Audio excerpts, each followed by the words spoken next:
Life Basics isinalin sa Tagalog 2024. Ang kawalang kaalaman ay nagdudulot ng takot, ang takot ay nagdudulot ng galit, at ang galit ay nagdudulot ng karahasan. Ito ang tumbas. Ang layunin ng sining ay upang ipakita hindi ang panlabas na hitsura ng mga bagay, kundi ang kanilang kahalagahan sa loob.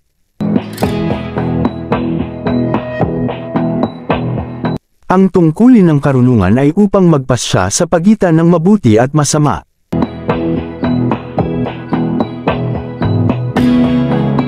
Ang isip ay tulad ng isang walang laman na silid. Ito ay lamang napupunan kapag nagsisimula ng mag-aral ang isang tao.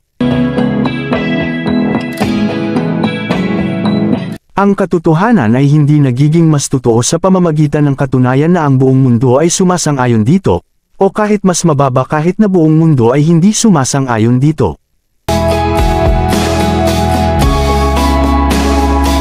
Ang sining ng pamahalaan ay upang gawing magbayad ang 2/3 bahagi ng isang bansa ng lahat ng posibleng maibayad para sa pakinabang ng iba pang 1/3.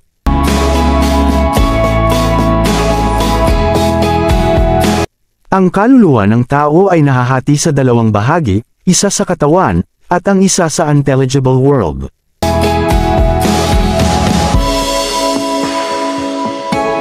Ang mga edukado ay nagkakaiba sa mga hindi edukado sa parehong paraan na nagkakaiba ang mga buhay sa mga patay.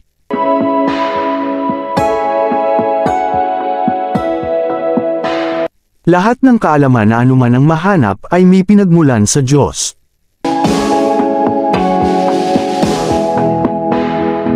Ang huling kaganapan ng rason ng tao ay matatagpuan sa pag-unawa sa Diyos.